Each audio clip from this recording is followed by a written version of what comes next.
성도님들, 아마 이 세상 모든 나라에는 아마 이와 비슷한 모습이 다 있는 것 같습니다.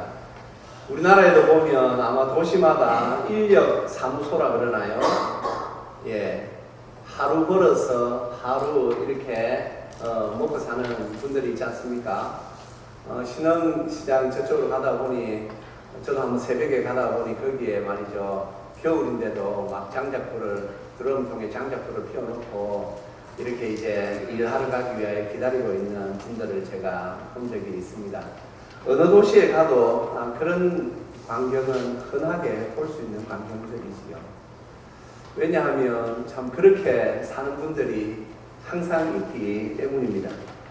오늘 우리가 마태복음 20장의 말씀을 듣습니다. 포도원 주인, 관대하고 사랑이 많은 이 포도원 주인 비유라고 우리가 이 말씀을 알고 있습니다. 포도원 주인이 품꾼을 가장 많이 필요로 하는 시기, 네 맞습니다. 포도 수확기겠지요. 이스라엘에서 이 포도를 수확하는 달은 9월입니다. 이때는 오전 아침 6시에 해가 떠서 오후 6시에 해가 집니다. 그래서 이제 오롯이 12시간 동안 일을 할 수 있는 것이지요. 그런데 그 12시간 동안, 12시간 안에 식사하는 시간 빼고, 기도하는 시간 빼고 하면, 그 당시 대부분 다 하루에 10시간의 그런 노동을 해야만 했습니다. 그리고 또 이스라엘의 이 9월의 낮 기온은 매우 높았기 때문에 한낮의 열기라는 이 표현이 딱 맞습니다. 굉장히 힘들고 어려운 그런 상황입니다. 포도나무 아십니까? 포도나무에는 그늘이 거의 없습니다. 제가 어릴 적에 이 포도 농장 안에 있는 집에서 살아봐서 지금도 포도에 대해서는 조금 너무 어린 시절이라서 잘 모르지만 보면 포도나무 밑에는 그늘이 없습니다. 그러니 이 포도원에서 수확기에 일하게 되는 사람들의 그 노동은 굉장히 많은 이 고됨이 있는 것이겠지요. 포도원 주인이 품꾼을 필요로 해서 이제 일꾼들을 구하러 나갑니다. 아침 6시 되기 전에 나가서 제일 먼저 일꾼들을 데려왔겠지요. 성도님, 오늘 이 성경에 나오는 이 시간에다가 6시간 6을 더하면 우리나라 시간이 될 수 있습니다. 그렇게 계산하시면 됩니다. 그래서 이른 아침에 이 일할 사람들을 구해오고 제3시에 또 나갑니다. 오전 9시가 되겠죠. 그리고 또 제6시에 정오가 되고 제9시 오후 3시 그리고 제11시 오후 5시에도 품꾼을 찾아 나서 고용합니다. 이렇게 하루에 5번이나 품꾼을 찾아 나가는 주인은 잘 없습니다. 그 당시에 말이죠, 이 소작농이 대부분이었고 이 품꾼들은 일거리 찾는 것이 쉽지가 않았습니다. 지금 우리나라 인력사무소 같은 데도 보면 그렇지 않습니까? 자기가 원한다고 해서 일할 수 있는 것이 아니지요. 저도 이렇게 가만히 보니까 어느 분들은 빨리빨리 이렇게 불려나갑니다. 그런데 기술도 없고 거기다가 몸이 조금 쇠약하다든지 혹시라도 아픈 사람들은 거의 일자리를 구하기 어렵습니다. 2000년 전 이스라엘 사회도 그랬습니다. 대부분이 이 낮은 계층의 품꾼들은 스스로 이 일거리를 찾을 형편이 되지 못하였습니다. 그래서 고용주되는 주인이 와가지고 그들을 불러주기까지는 하염없이 기다려야만 했습니다. 그래서 고용주가 품꾼을 고용한다라는 것은 품꾼에게 은혜를 베푸는 것과 마찬가지고 사실 이것은 단순한 문제가 아니었습니다. 왜냐하면 그 2000년 전에 이스라엘 사회는 하루 벌어서 하루 먹고 사는 사회였기 때문에 이 주인이 품꾼을 고용한다라는 것은 단순히 품꾼에게 은혜를 베푼다라는 그 차원을 넘어서 한 가정을 먹여 살리는 그런 중요한 문제이기도 하였습니다. 그래서 이것은 말 그대로 은혜이지요. 은혜이지요. 오늘 우리 예수님께서 이 포도원 품꾼의 이 이야기로 말씀을 시작하십니다. 성도님들, 오늘 우리가 이 5번이나 일꾼을 품꾼을 찾아나가는 이 집주인을 통하여 집주인이 얼마나 사랑이 많은가를 우리가 알 수가 있습니다. 오늘 이 비유는 오늘 20장 1절에 천국은 이렇게 되어 있습니다. 맞습니다. 천국에 관한 이야기입니다.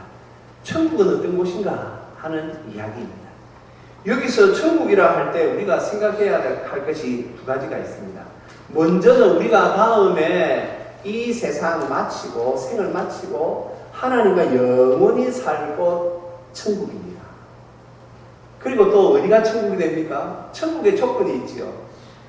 누가 있어야 천국이 됩니까? 하나님이 계시면 천국이 됩니다. 그래서 사람들이 내 마음 천국 하는 말, 그 말이 틀린 말이 아니죠.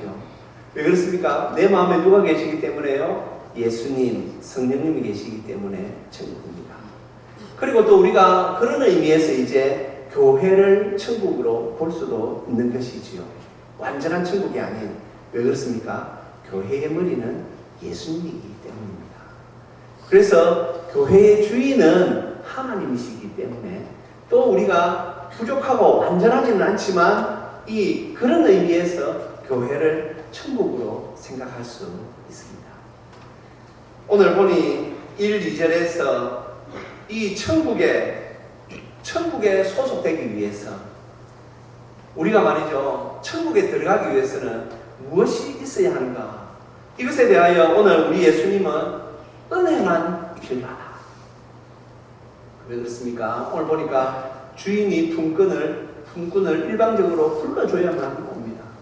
품꾼이 이 포도원에 자기 말로 찾아와서 제가 오늘 여기서 일해도 되겠습니까? 그런 품꾼은 없습니다. 그래서 오늘 우리가 이 비유를 통하여 하나님은 이 포도원의 이 집주인인 것을 알 수가 있습니다. 품꾼은 우리 신자들인 것을 알 수가 있고, 포도원은 천국, 1차적으로는 천국이고, 또 우리가 지금 은혜 누리고 있는 교회인 것을 알 수가 있습니다. 성도님들, 이 비유가 왜 주님께서 우리에게 주셨겠습니까? 이 비유를 왜 주셨겠습니까? 사람들이 천국에 대하여서 제대로 이해하지를 못했기 때문입니다. 당시 이스라엘 사회에는 참 굉장히 말이죠, 하나님 앞에서 스스로가 나는 의롭다라고 생각하며 자기 스스로가 하나님의 백성인 것을 자랑하며 사는 많은 부류의 사람들이 있었습니다. 제사장 부류들이 있지요. 그리고 성경을 맡아서 있는 서기관들과 율법사들이 있습니다. 그리고 또 굉장히 말이죠, 그 한 조직, 바리새인이라는 이 한 조직파는 자기들이 경건으로는 이스라엘에서 1등이다라고 자부하며 살고 있는 분들이 있었습니다. 그런데 우리가 사복음서를 통하여서 그분들을 이렇게 보면 특징이 하나가 있습니다. 그들에게는 은혜가 없습니다. 굉장히 냉정합니다. 성도님들, 천국에 은혜가 없다 말 자체가 안 되는 것이죠. 교회에 은혜가 없다 말 자체가 안 되는 것이죠. 출애굽기에 보면 이제 광야에서의 그 이스라엘 백성들의 삶이 나옵니다. 사도행전 7장에서 서대반 집사님이 그때를 회상하면서 광야 교회라 그렇게 말합니다. 그리고 하나님께서 다른, 예를 들어서 말이죠, 모압이라든지 악한 민족을 여호와의 총회에 들어오지 못하게 하라, 그런 말씀이 있습니다. 여호와의 총회, 어떤 의미입니까? 교회의 의미인 것이죠. 그런데 교회에 은혜가 없다, 교회의 주축을 이루는 자들이 은혜가 없다. 성도님들, 그 당시 대제사장들, 그리고 서기관과 바리새인들, 율법사들, 그들에게 은혜가 있었습니까? 아니요. 그들에게는 은혜가 없었습니다. 그러니 항상 냉담합니다. 냉담합니다. 제가 신대원 다닐 적에 참 저희 학교에 있는 교수님 한 분이 이런 말씀을 하셨습니다. 우리 고신에서 말이죠, 저희들이 그냥 만든 말입니다. 3대 천재 교수라는 분이 있는데 그 중에 한 분이에요. 그런데 사실 이런 말씀 정말 죄송합니다만은 신대원의 교수님들이 다 은혜가 있지는 않습니다. 굉장히 이게 좀 생각을 깊이 할 수 있는 건데 말이죠. 아우, 정말 성실을 가지고 말이죠. 누구는 피해야 된다. 그게 전통적으로 있는 그런 분들도 있습니다. 그런 분들 보면, 저분들은 왜 저렇게 우리에게 저렇게 냉혹하게 대할까? 그런 생각을 하게 되는데, 3대 천재 교수님들은 다 따뜻합니다. 그래서 제가 항상 그분들을 존경하고 더 사모하는데, 그 중에 이 교회 역사를 가르치는 우리 교수님께서 저희들에게 이런 말씀 하셨습니다. 나는 성적을 줄 때 B 이하로는 안 준다. 그거 중요하거든요. 왜냐하면 C나 D 이런 거 받아버리면 굉장히 곤란 일이 생기는데, 교수님이 하루는 그런 말씀, 1학년 딱 첫 시간에 그 말 합니다. 앞으로 내가 먹은 무조건 B 이상이다. 왜 그러느냐? 너희들이 은혜를 맛을 봐야 돼. 은혜를 맛을 봐야 다음에 은혜를 사모하면서 목사가 돼도 은혜 있는 목사가 될 거 아이가? 제 가슴에 그 말이 정말 교수님이시다. 아직도 저는 그분을 존경합니다. 예, 정말 B 이하로는 안 줍니다. 의지가 안 해도 열심히 해라. 그렇게 하지 못했다고 하지 않고 좀 더 해라 하지, 성적을 가지고 매몰차게 몰지는 않습니다. 저는 그것이 굉장히 중요하다고 생각합니다. 왜 그렇습니까? 우리 주님께서 지금 마태복음 20장 아닙니까? 주님께서 이 땅에 오셔서 공생의 생활을 3년 동안 하셨는데, 그 말이죠. 은혜 없는 바리새인들, 은혜 없는 제사장들, 그들을 바라보면서 주님께서 한탄하고 또 한탄하셔도 그들이 도무지 하나님 앞에 돌아올 생각을 하지 않습니다. 그래서 오늘 천국은 어떤 곳이냐에 대하여서 주님께서 이 비유를 말씀하신 것입니다. 신체가 건장하고 일을 잘하게 생긴 사람들은 아마 아침 오전 6시에 와서 다 일을 하고 있었을 것입니다. 사실 말이죠. 3시간이 지난 아침 9시, 제3시에 나가서 일꾼을 구한다라고 할 때에도 일꾼들은, 아마 품꾼들은 대부분 다 반쯤은 포기했을 것입니다. 아유, 지금 내가 농가도 오늘 하루 또 힘들겠구나. 그런데 말이죠. 그것뿐만 아니라 제6시, 정오에까지 이 일하러 나가지 못한 사람들의 마음은 어땠겠습니까? 오후 3시까지, 오후 5시는 이제 1시간밖에 남지 않았습니다. 그런데 그때까지 일하러 나가지 일자리를 못 구했다. 그런데 오늘 주인이 어떤 말씀을 하십니까? 3절 말씀 보시면 3시에 나가보니 장터에 놀고 서 있는 사람들. 마태가 정확하게 기록하고 있습니다. 그냥 놀고 서 있는 거예요. 그리고 또 제11시 오후 5시에 나갔는데도 그들이 또 종일토록 놀고 여기 서 있느냐. 주인이 그렇게 말합니다. 성도님들, 우리 인생은 그렇습니다. 오늘 이 포도원 비유를 통하여 하나님께서 우리를 불러주신 것이 이 비유와 어찌나 그리 잘 맞는지요. 하나님께서 우리를 불러주시기 전에 우리의 인생, 성도님들, 우리가 인생이라는 것을 어떻게 생각하며 살았습니까? 우리의 인생은 아무것도 없었습니다. 우리의 인생은 아무것도 없었습니다. 그냥 시간만 보내는 것입니다. 그러니 이 세상에는 허무주의, 염세주의에 빠져있는 사람들이 얼마나 많은지 모릅니다. 인생을 정확히 알면 알수록 다 염세주의자가 됩니다. 허무주의자가 됩니다. 왜냐하면 인생은 아무것도 없거든요, 사실. 그런데 그런 허무함에 젖어서 그냥 흙으로만 돌아갈 수밖에 없고, 아니, 지옥불에 떨어져야 할 우리들을 하나님께서 불러주셨습니다. 우리 한국교회는 교회 역사가 오래되지 않았습니다. 우리 예수님께서 약 2000년 전에 오셨다면 우리 한국교회의 역사는 한 140여 년 정도밖에 되지 않습니다. 어쩌면 오늘 제11시에 품꾼으로 이렇게 선택된 그런 아마 일꾼이 아닌가 그렇게도 생각할 수 있겠죠. 예, 2000년 역사에 말이죠. 150여 년밖에 되지 않는 이런 짧은 교회 역사를 가진 우리 한국교회.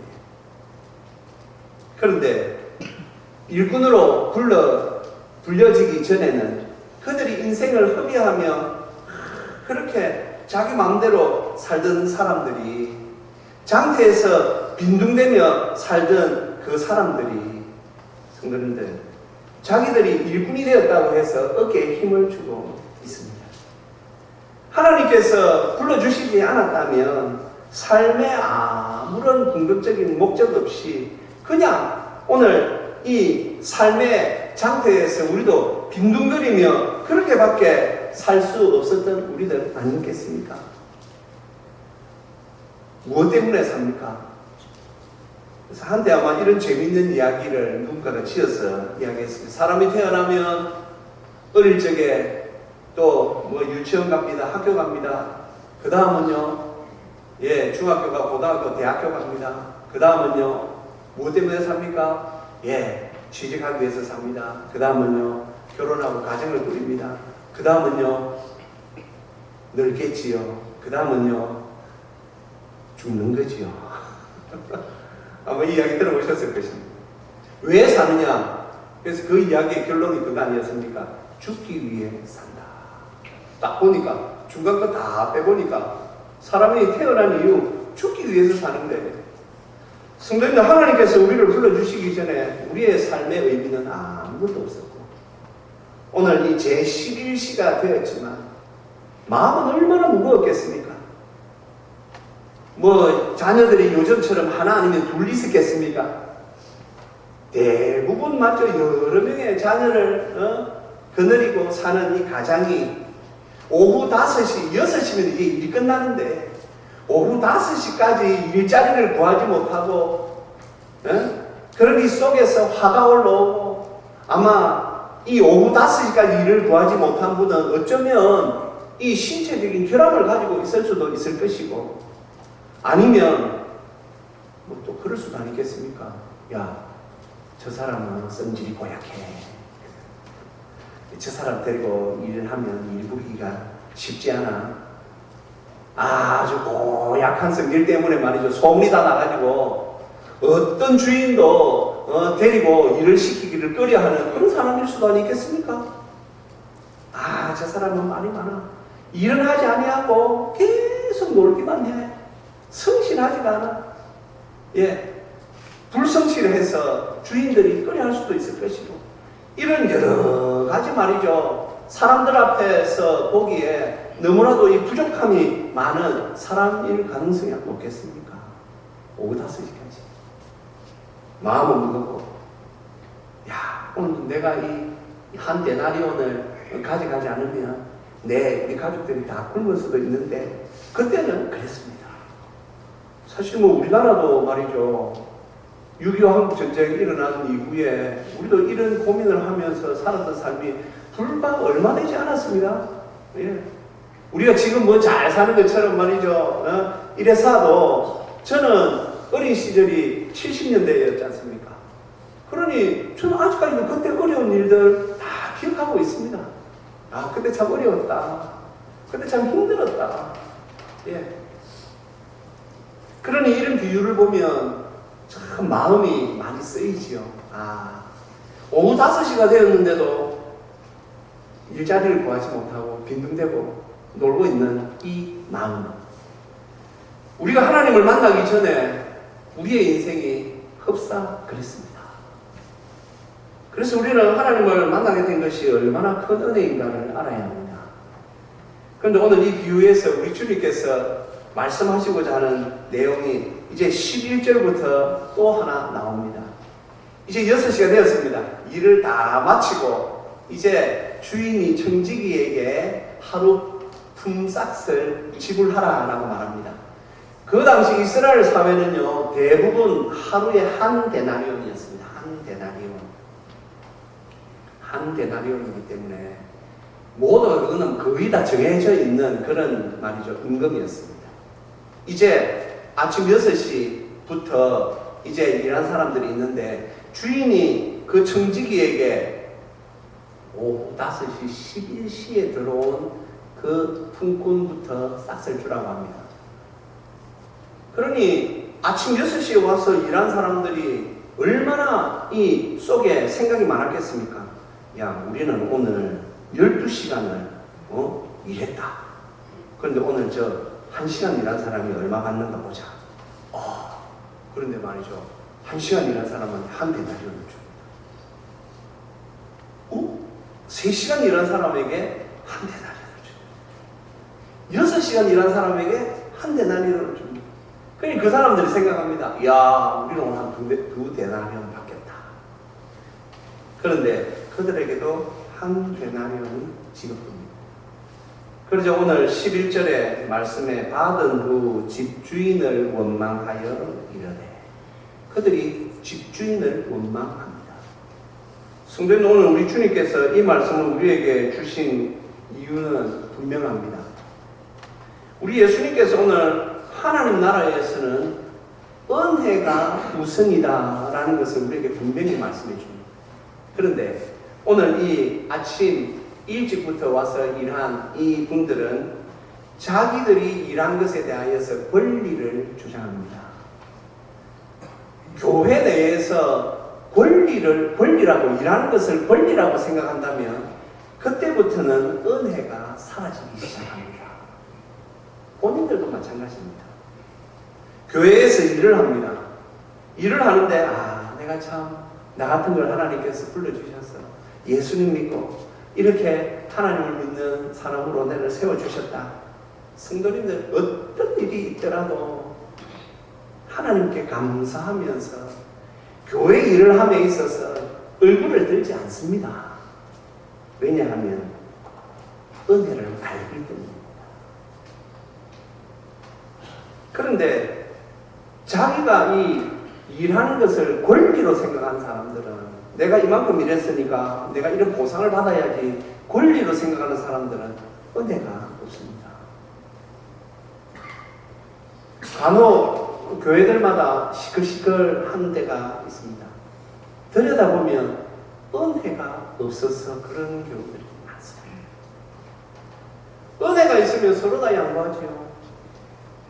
지금 우리가 은혜라는 그 중심으로 우리가 살고 있는데 다른 사람이 어떻게 하든 그게 뭔 상관이 있습니까? 그러니까 하는 것이지요. 하나님께서 은혜에 근거하여 우리를 말이죠. 성도님, 우리 민족이 그렇지 않습니까? 사실 제가 역사물을 좀 안 좋아하거든요. 옛날에 우리나라 드라마 같은 거 만들면 조선시대 그런 역사물 많이 만들지 않습니까? 제가 역사물을 안 좋아하는 이유는 그때 우리 민족이 너무 처참하게 당하는 일들이 많았기 때문입니다. 요즘도 보니까 그런 이 고려와 그런 간의 이 전쟁을 가지고 좋은 드라마를 만들었다고 나오는데, 성도님들 그때 보면 말이죠. 그 중국이 그란족 아닙니까? 포악한 자들이거든요. 우리 이 조선을 고려, 신라, 조선 아예 말이죠. 생각도 안 합니다. 저도 인구도 얼마 안 되는데 땅도 조그만 거. 그런데 저는 그것 또한 그때도 하나님께서 우리에게 은혜를 주셨다고 생각합니다. 요즘 그런 생각을 해봅니다. 야, 우리나라가 어떻게 이렇게 살아남았을까? 인구가 얼마 되지 않고, 사실 성도님들 지도 한번 보십시오. 중국 지도 한번 보십시오. 우리나라 한번 지도 한번 보십시오. 크게 한번 비교해 보십시오. 우리나라 사람들이 착각하는 것 중에 하나가 우리나라가 세계지도 만드니까 우리나라가 세계지도 제일 중간에 있으니까 우리나라가 세계 중간에 있는 줄 알았는데 그건 우리나라에서 만들었기 때문에 있는 거지. 저 서양 사람들은 코리아 그러면 우리나라가 어디 있는가도 몰라요.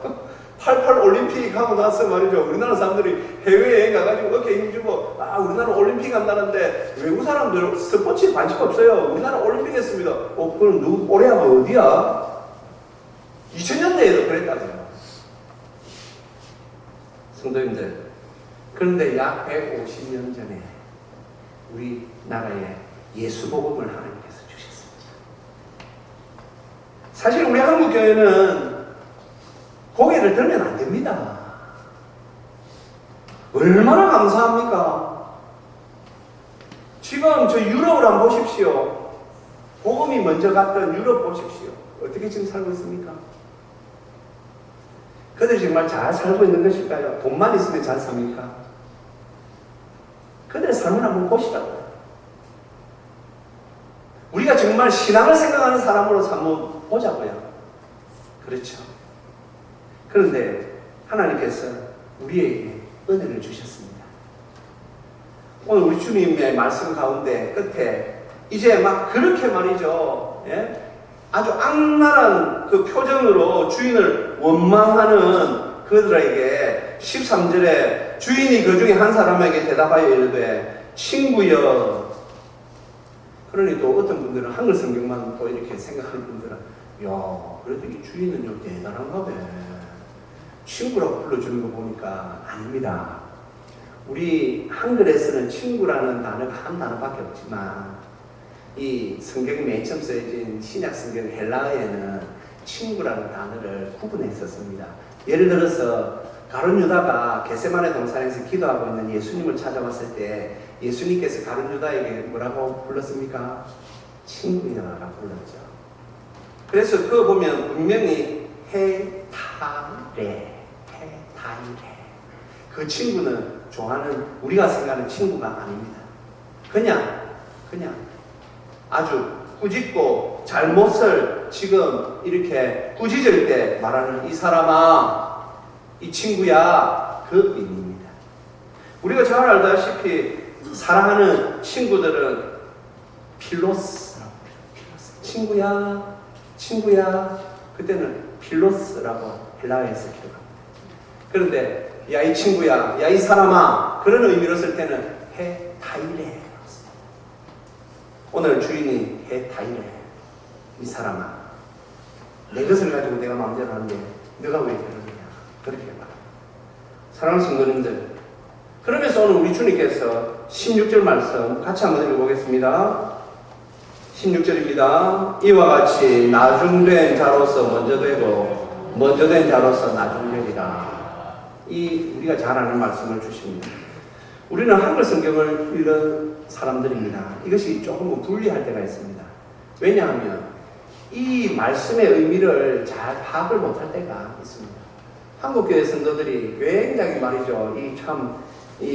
좀 뭐라 그럴까요? 이거 웃으면 안 되지만은 너무나도 황당한 거. 말이요, 그 개업집에 가면 이 좋은 성구패 들고 가는 것 중에 욥기 8장 7절 말씀을 이렇게 쫙 가져갑니다. 내 시작은 미약하였으나 내 나중은 심히 창대하리라. 성도님, 이건 사실은 저주거든요. 욥의 세 친구가 욥이 있을 때 찾아왔습니다. 그리고는 욥이 나는 잘못하는 것이 없는데 라고 말하자 욥의 친구가 너 하나님께서 회개하라고 하는데 회개 안 하면 네가 지금은 이것도 아주 미약한 것밖에 안 된다. 네가 앞으로 더 어마어마하게 무서운 일을 당할 것이다. 그런 의미로 내 시작은 미약하였으나 내 나중은 심히 장대하리라 라고 한 것입니다. 저주의 말이지요. 그러니까 개업집 그런 데 갖고 하면 안 되죠. 오늘 주님께서 먼저 된 자로 나중되고 나중된 자로 먼저 된다라고 하신 이 말씀도 우리 한국교회 성도들은 교회 조금 빨리 나온 사람들 열심히 내지 않고 교회 늦게 나온 사람들이 말이죠. 열심히 내면 아이고 나중된 자가 먼저 되고 먼저 된 자가 나중된 자든지 그런 말 함부로 하면 안 됩니다. 여기에서 먼저 된 자는 이스라엘을 말합니다. 하나님께서 그들을 불러주신 것이 얼마나 큰 은혜입니까? 그런데 그들이 하나님의 그 은혜를 권리로 생각했어요. 그리고 항상 하나님의 그 복을 자기들은 당연히 받아야 한다고 생각했어요. 그래서 예수님께서 이 땅에 오셨을 때 은혜가 없었습니다. 이제 우리는 사실 나중된 자들. 약 150여 년 전, 140년 전에 복음을 받았지만 우리는 그 하나님의 은혜를 아는 사람들이었어요. 한국교회가 신실하게 하나님의 은혜를 붙잡고 하나님 앞에 엎드리며 살았습니다. 예, 맞습니다. 우리는 은혜를 아는 성도가 되어야 합니다. 2023년 이제 2주밖에 남지 않았습니다. 올 한 해도 우리가 돌아볼 때에 우리가 기억해야 할 것은 무엇입니까? 그래, 내가 하나님의 은혜로 살았는데 내가 그 하나님의 은혜 앞에서 내가 지금 어떤 자세로 살고 있느냐? 나는 정말 저 이스라엘처럼 저렇게 지금 살고 있지는 않느냐? 모든 것이 하나님의 은혜로 된 것인데 나는 그 하나님의 은혜 앞에서 내가 나를 낮추고 있느냐? 내가 조금 억울한 일 당하더라도 나는 은혜 받은 사람이기 때문에 견뎌낼 수 있고, 어떤 때는 없는 말을 당해도 내가 은혜 받은 사람이니까 할 수 있고, 내가 성질이 고약해서 내가 조금 무능해서 어떤 일을 당하는 것 그래도 내가 잘 참고 잘하기 위하여 노력하고 애써야지. 사랑하는 성도님들, 하나님께서 정말 아무것도 볼 것 없는 우리 조선에 대한민국에 복음을 주셨습니다. 우리의 인생을 하나님께서 돌아보신 것이지요. 그 은혜를 우리가 지금 여기에 있는 것입니다. 은혜를 아는 성도가 되어야지 은혜를 망각하면 안 됩니다. 그래서 이미 이스라엘은, 지금 저 이스라엘 보십시오. 저 이스라엘 모습을 보십시오. 어떻게 저들을 하나님의 택한 민족이라고 말할 수 있겠습니까? 이미 저들은 2000년 전에 하나님께서 보내주신 메시아이신 그리스도이신 예수님도 십자가에 못 박아 죽였고, 저들은 더 이상 하나님의 그 뜻에는 관심 없이 지금 저렇게 살고 있습니다. 우리는 하나님께서 나중에 어쩌면 오후 5시에 불러주신 그 은혜를 입었다라고 우리는 정말 생각하며 그 은혜를 감사하며 하나님 앞에 정말 머리를 숙이고 겸손히 그 하나님만 섬기며 살아야 할 것입니다. 이 믿음을 기억하고 살아가시는 저 우리 모두가 되시기를 주님의 이름으로 축복합니다. 오늘 우리가 이 은혜를 하나님 앞에 찬양하십시다. 어둠 속에 매이던 내 영혼 갈 길 몰라 방황할 때에 주의 십자가 영광의 그 빛이 나를 향해 비추어 주셨네.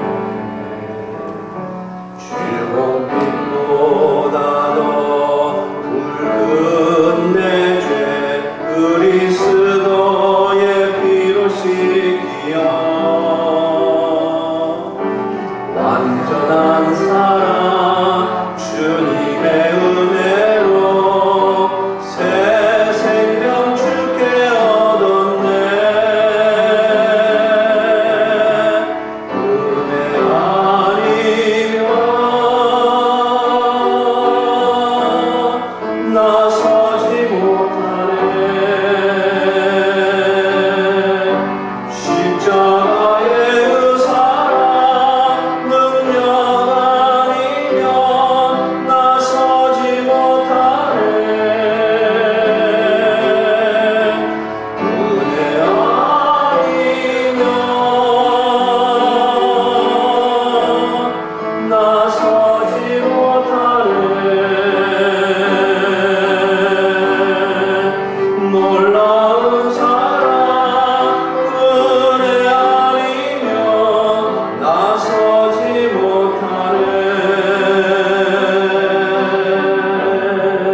나 살리라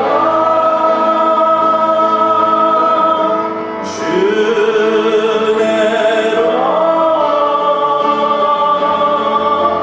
나 살리라.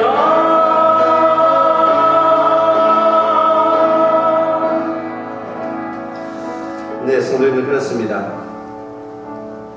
우리는 은혜가 아니면 아무것도 아닌 인생이었습니다. 근데 하나님께서 우리를 오후 5시에서 빈둥거리고 있는 것과 같았던 우리를 불러주셨습니다. 우리가 지금 그 은혜가 이어지고 있는 인생들입니다. 이 시간 우리가 말씀을 생각하며 하나님, 제가 오후 5시에 부름받은 이 분과 같이 겸손히 하나님 앞에서 남은 여생을 더욱 섬기며 충성하게 하여 주시옵소서. 하나님, 우리가 주님의 뜻을 헤아리며 그 은혜와 사랑을 기억하며 주여 우리가 살게 하여 주시옵소서. 우리 이 시간 말씀을 생각하며 우리 함께 기도하시겠습니다.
아버지 하나님, 은혜 감사합니다. 제11시에도 빈둥거릴 수밖에 없었던 그 일꾼을 불러주셔서 똑같이 대우해 주신 하나님, 저희들은 하나님께서 참 이 나라 인민족을 오후 5시에 불러주신 일꾼과 같다고 항상 저희들은 생각하기에 한국교회가 지금껏 하나님 앞에 살아왔습니다. 그런데 주님, 저희들의 마음이 변하지는 않았습니까? 저희들이 언젠가부터 오후 5시에 빈둥대던 보잘것없던 흠있고 아버지여 참 어쩌면 쓸모없었던 저희들을 불러주셨는데 저희들의 마음이 하나님 앞에 변함이 없습니까? 우리의 마음이 변하지는 않았습니까? 한국교회가 변하지는 않았습니까? 주여, 우리를 불쌍히 여겨 주시옵소서. 오후 5시에 부름받은 그 분군이 죽기 살기로 충성스럽게 그 일하였던 것처럼 저희들도 아버지 하나님의 그 은혜를 기억하며 죽도록 충성하는 우리가 되게 하여 주시옵소서. 죽도록 충성하는 우리 한국교회가 되게 하여 주시옵소서. 주여, 저희들이 교만함을 던져버리고 다시 한 번 더 겸손히 하나님의 은혜를 생각하며 정말 보잘것없는 우리 인생을 하나님께서 불러주셨는데 그 은혜 감사하며 죽도록 충성하는 우리 모두가 되게 하시며 우리 한국교회가 되게 하여 주시옵소서. 감사드리오며 우리 주 예수 그리스도의 이름으로 기도합니다. 아멘.